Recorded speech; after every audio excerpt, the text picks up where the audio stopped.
Ce soir, j'aimerais vous partager un passage de la Bible. Nous sommes toujours dans notre série Se battre pour aimer. Et pour commencer, ce soir, j'aimerais vous poser une question.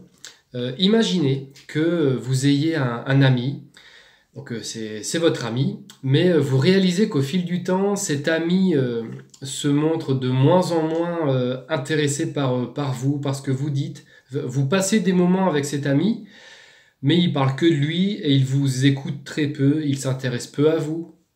Imaginez même que cet ami commence à ne plus vous considérer, à ne jamais vous appeler, ou alors à vous appeler de temps en temps, uniquement pour vous demander service. Par exemple pour un déménagement. Ça fait toujours plaisir quand on nous téléphone pour un déménagement. Et les quelques fois où vous donnez des conseils à cet ami, à cette personne, vous apprenez que vos conseils, elle s'en fiche, et que même elle va dire du mal de ce que vous dites à d'autres personnes. Elle peut même parfois, elle ignore ouvertement les conseils que vous pouvez lui donner. Bon, qui voudrait d'une amitié comme ça? Qui voudrait d'un ami pareil? Un ami qui pourrait finalement ne pas vous considérer du tout, presque vous manquer de respect. Ce soir, j'aimerais vous parler d'amitié, ou plutôt je vais laisser Jésus nous parler d'amitié parce qu'il en a parlé et c'est ce qu'on va voir ce soir. On va voir que l'amitié, ça se traduit par de l'amour, de l'écoute et d'autres choses. Et je vais commencer par lire un passage dans l'évangile de Jean au chapitre 15. C'est un passage dans lequel Jésus nous parle d'amitié et il nous invite à devenir son ami. Et on va voir comment. Donc, Jean chapitre 15, et je lis du verset 12 au verset 16. « Voici mon commandement. Aimez-vous les uns les autres comme je vous ai aimé. Il n'y a pas de plus grand amour que de donner votre vie pour vos amis. Vous êtes mes amis si vous faites ce que je vous commande. Je ne vous appelle plus serviteur, parce que le serviteur ne sait pas ce que fait son Seigneur. Mais je vous ai appelé ami parce que je vous ai fait connaître tout ce que j'ai appris de mon Père. Ce n'est pas vous qui m'avez choisi, mais c'est moi qui vous ai choisi. Et je vous ai établi afin que vous alliez et que vous portiez du fruit et que votre fruit demeure. » Je m'arrête là. Donc, dans ce passage, Jésus nous dit qu'il nous appelle amis. Et il nous donne une condition pour être son ami. Il nous dit « Vous êtes mes amis si vous faites ce que je vous commande » verset 14. Donc on peut se poser la question, qu'est-ce que Jésus nous commande? Et on va s'arrêter là-dessus, sur ce que Jésus nous commande. La Bible nous dit qu'il y a 2 commandements qui sont les plus grands. Et en obéissant à ces 2 commandements, on obéit à toute la loi de Dieu. Et vous savez que Jésus a beaucoup enseigné. Il a donné beaucoup d'enseignements, de conseils, de directives.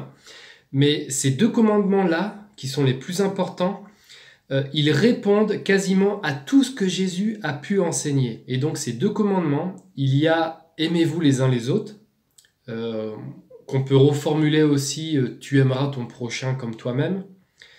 Donc ça, c'est l'un des 2 commandements. Et le premier, le plus grand, c'est « tu aimeras ton Dieu de toute ta force, de toute ta pensée, de toute ton âme ». Et j'aimerais qu'on puisse s'attarder sur ces 2 commandements parce qu'à partir du moment où nous obéissons à ces commandements, nous pourrons approfondir notre amitié et notre relation avec Jésus. Ici, Jésus nous rappelle déjà le commandement « Aimez-vous les uns les autres ». Alors c'est une parole qu'on connaît tous, je crois, qui est pas mal répétée, mais elle n'en demeure pas moins puissante. Cette parole, je trouve qu'elle a une portée telle que tous les jours, tous les matins, on peut se poser la question et se le rappeler. Aujourd'hui, je dois aimer les autres. Et qu'est-ce que je peux faire aujourd'hui pour aimer mon prochain? Il y a une vérité qui est importante ici, c'est que aimez-vous les uns les autres. Donc c'est une parole de l'évangile que Jésus nous a donné, que Dieu nous laisse. Et ça traduit que l'évangile est indéniablement porté vers l'autre. Si vous pensez qu'être chrétien, c'est faire passer les autres avant vous, si vous pensez qu'être chrétien, c'est vivre pour les autres, vous avez raison, c'est ça, être chrétien. Dans une certaine mesure, on doit prendre soin de soi aussi, ça n'empêche pas. Mais ce qui doit nous caractériser, nous les chrétiens, c'est notre sensibilité à se préoccuper des autres. C'est ce qui doit nous caractériser en premier lieu. En ce moment, je sais qu'on est dans l'église comme à la maison, on est plusieurs à lire un livre qui s'appelle L'Église au quotidien. Je vous le mets ici, voilà, L'Église au quotidien. Il y a plein de choses super dans ce livre, et notamment on voit le témoignage d'une église qui rayonne dans son quartier. C'est basé en Angleterre, et on voit que les chrétiens sont investis, engagés dans plein d'activités dans leur quartier. Donc auprès de leurs voisins, leur entourage, pas croyants, pas chrétiens. Les personnes qu'ils fréquentent, il y a des athées, des personnes qui ont une autre religion. Enfin voilà, il y a tout type de non-croyants. Mais toutes ces personnes-là, ce bouquin explique que l'entourage des chrétiens, toutes les personnes qui ne sont pas chrétiennes, elles reconnaissent que ce groupe de personnes-là, qu'on appelle les chrétiens, eh bien, ils se mettent au service, ils servent de bon cœur. Ils apportent leur aide à des associations, ces chrétiens, ils participent à du ramassage d'ordures, ils aident les personnes âgées, etc. Donc, toutes ces personnes qui ne sont pas chrétiennes, elles sont libres de reconnaître Jésus-Christ, de croire en Dieu. Mais dès lors que des chrétiens, qu'un groupe de chrétiens est vu comme serviable, bienveillant et digne de confiance, là, il y a quelque chose de puissant, c'est génial. Parce que si les personnes à l'extérieur de l'Église reconnaissent que nous, les chrétiens, nous avons de l'amour et que nous sommes poussés par l'amour, là, franchement, on a tout gagné. C'est ce qui constitue la principale force de notre témoignage. À l'inverse, vous pouvez imaginer, si par exemple, moi je suis un chrétien complètement égoïste et que je suis imbuvable comme mec, les personnes autour de moi qui ne sont pas chrétiennes, elles auront toutes les bonnes raisons de ne pas vouloir s'intéresser à Dieu, à l'évangile ou à quoi que ce soit. Donc lorsque Jésus nous dit « aimez-vous les uns les autres », je voulais juste vous laisser ces quelques réflexions. Mais j'aimerais vraiment m'attarder sur l'autre plus grand commandement que Jésus nous a laissé. Et il nous l'a dit par exemple dans Matthieu chapitre 22. Jésus dit « Tu aimeras le Seigneur ton Dieu de tout ton cœur, de toute ton âme et de toute ta pensée. » Et ça, c'est primordial si on veut une vraie amitié avec Jésus. C'est d'entretenir notre amour qu'on a pour Jésus, qu'on a pour Dieu. Comment on fait pour aimer Dieu ? On peut se poser la question, tu aimeras le Seigneur ton Dieu de toute ta pensée. En réfléchissant, j'ai réalisé qu'il était pas mal question de préoccupation. À quel degré nous sommes préoccupés par Dieu ? Comme on peut être préoccupé par quelqu'un qu'on aime, un ami ou notre conjoint, on peut être préoccupé. Être préoccupé, ça traduit de l'amour. Et moi, pour m'évaluer, et c'est une question que je vous laisse, pour vous évaluer, au cours de ces dernières 24 heures, vous pouvez vous poser certaines questions. Est-ce que ces dernières 24 heures, vous avez passé du temps avec Dieu ? Ou alors, est-ce que vous avez juste pensé à lui en vous demandant comment l'honorer dans votre vie ? Ou alors, est-ce que ces dernières 24 heures, avez-vous parlé de Dieu à quelqu'un ? Durant ces dernières 24 heures, avez-vous eu envie de prendre un temps de silence avec Dieu ou avez-vous lu sa parole ? Pendant ces dernières 24 heures, est-ce que vous avez pris un temps d'écoute ? Est-ce que vous vous êtes dit je vais prendre un temps pour écouter Dieu ? Ou est-ce que vous avez pris un temps pour le remercier pour votre santé ou le remercier pour le fait que vous ne manquez de rien ? Est-ce que ces dernières 24 heures, vous avez eu un moment où vous vous êtes soucié de l'intérêt de Dieu ? S'il n'y a pas eu au cours de ces dernières 24 heures un moment où vous vous êtes préoccupé de l'intérêt de Dieu, ça peut être le signe d'un manque d'amour. Ne pas se préoccuper de quelque chose, c'est l'ignorer. Et l'ignorance ne fait pas partie de l'amour. Vous ne pouvez pas aimer et ignorer quelqu'un. Honnêtement, parfois il m'est déjà arrivé de réaliser que ma vie ne se différenciait pas de la vie d'un non-croyant. Alors individuellement, on n'est pas appelé à avoir des vies extraordinaires qui vont marquer la planète entière, mais si ma vie n'a aucune différence avec la vie que j'aurais si je ne connaissais pas Dieu, là c'est inquiétant. Jésus nous dit que nous sommes le sel de la terre, donc ça signifie que notre vie doit avoir une certaine saveur, que notre vie doit avoir quelque chose de lumineux.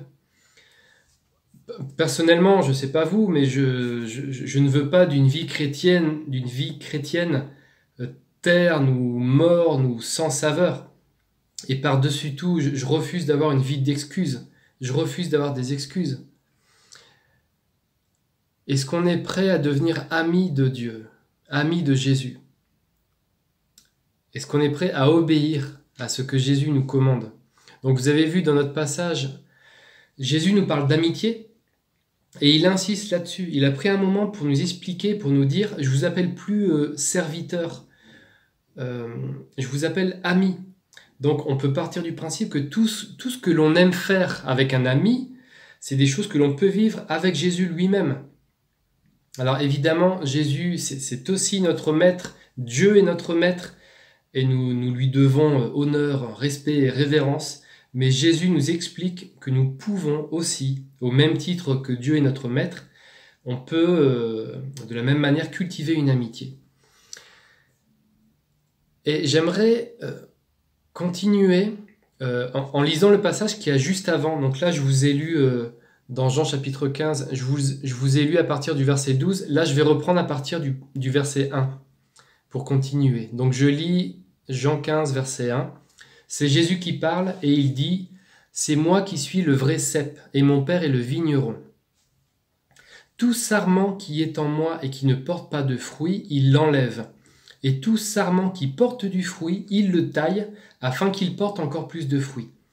Déjà vous êtes purs à cause de la parole que je vous ai annoncée. Demeurez en moi et je demeurerai en vous. Le sarment ne peut pas porter de fruit par lui-même sans rester attaché au cep. Il en va de même pour vous si vous ne demeurez pas en moi. » Donc là, quand Jésus nous dit demeurer, ça veut dire rester à l'endroit où on se trouve. Donc nous qui sommes chrétiens, nous sommes en Jésus-Christ, nous devons rester en Jésus-Christ. Nous devons demeurer en lui, comme la branche est attachée à l'arbre. Verset 5, « Je suis le cep, vous êtes les sarments. Celui qui demeure en moi et en qui je demeure porte beaucoup de fruits, car sans moi vous ne pouvez rien faire.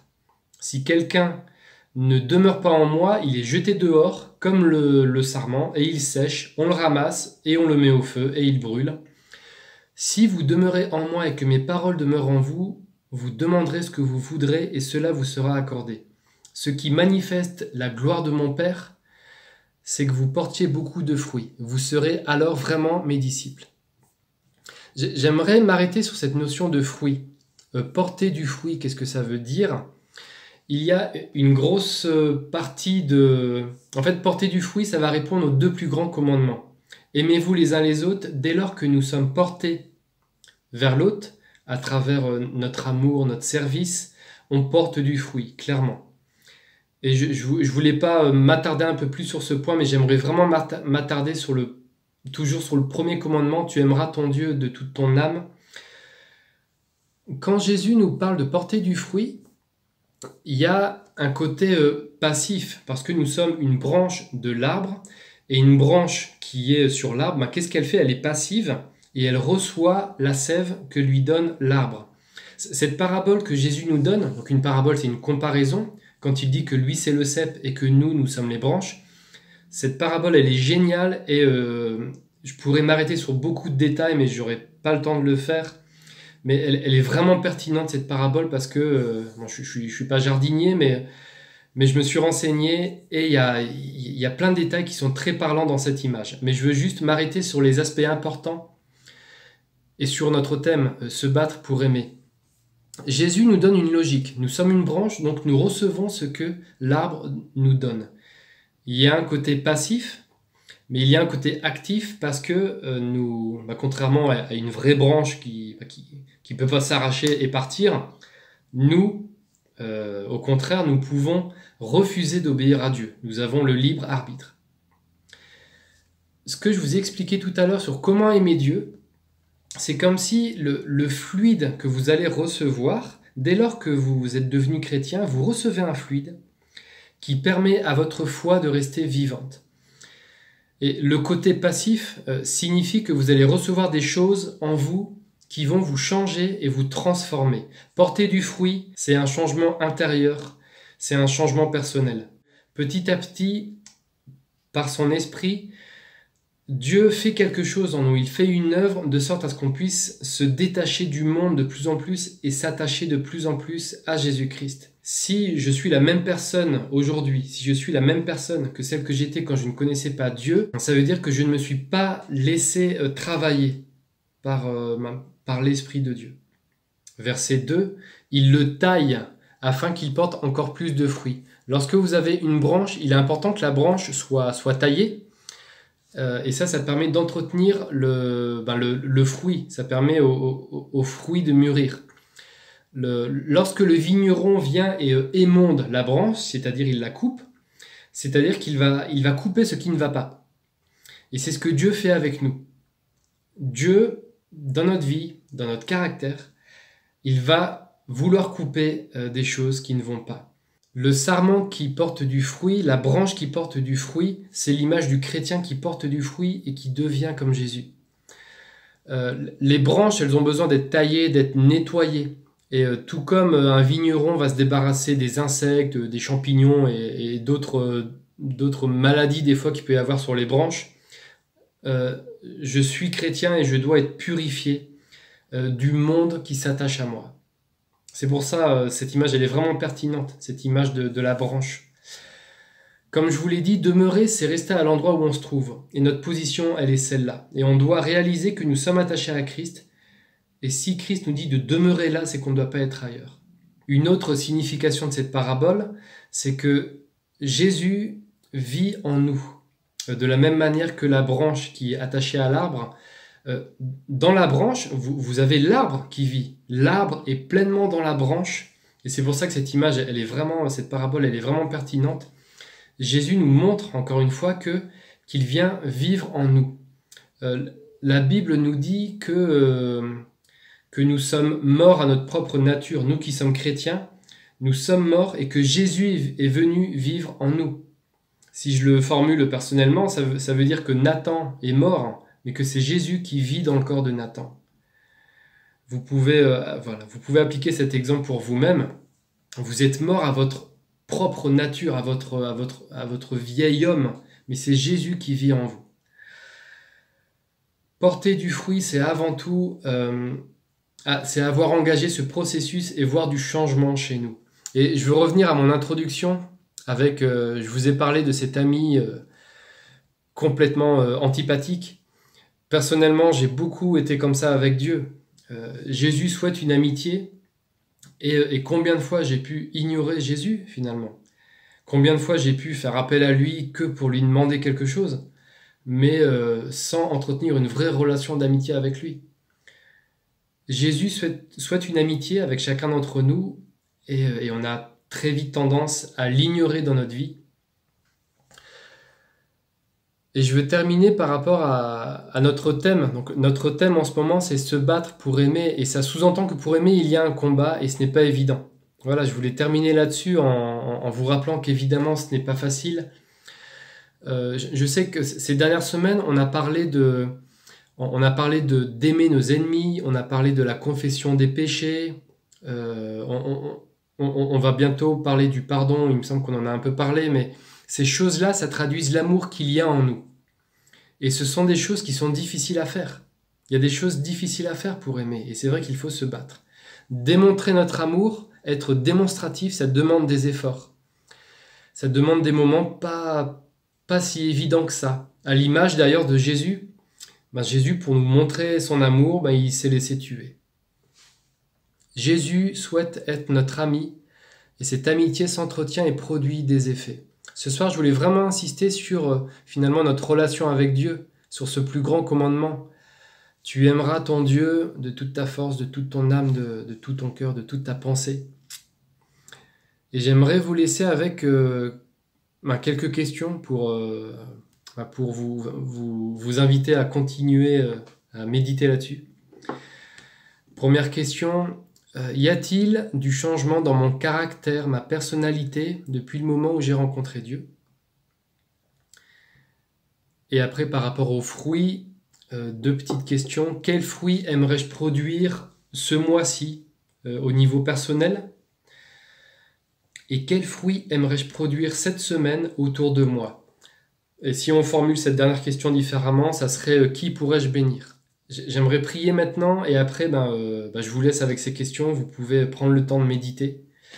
Mais voilà, j'aimerais terminer par prier. Seigneur, je te loue encore pour ta parole. Merci parce qu'elle nous montre l'exemple, elle nous encourage beaucoup. Et ce soir, Père, on a réalisé que Jésus nous invite à être son ami. Et tu vois, Père, à quel point on est incapable. Moi, je reconnais, Père, mon incapacité à bien entretenir cette relation d'amitié. Je te demande pardon pour ça. Et Père, je te prie pour chacun d'entre nous. Permets à chacun d'entretenir cette relation, cette amitié avec Jésus-Christ. Permets à chacun qui est comme un nouveau départ, Seigneur, dans notre vie. Un nouveau départ où on va reconsidérer ce que tu nous dis, parce que peut-être qu'on n'avait pas pleinement compris ce que tu nous invitais à faire. Mais maintenant que nous le savons, Seigneur, donne-nous d'entretenir cette amitié. Donne-nous, Seigneur, d'être préoccupés par toi chaque jour. Qu'il n'y ait pas une seule journée où on ne se préoccupe pas de toi, ou alors qu'il n'y ait pas une seule journée où soit qu'on ait parlé de toi à quelqu'un, ou qu'on ait pris du temps à découvrir les trésors qu'il y a dans ta parole, ou qu'on n'ait pas pris un moment pour te louer, ou pour te remercier, mais qu'il ne se passe pas une journée, Seigneur, sans que tu sois honoré dans notre vie. Je te fais cette prière pour chacun d'entre nous. Que le nom de Jésus soit glorifié dans notre vie, et que notre vie soit un témoignage qui te rende honneur, mon Dieu. Bénis chacun. Encore merci, Père, pour ta parole, qui est bonne pour nous. Amen.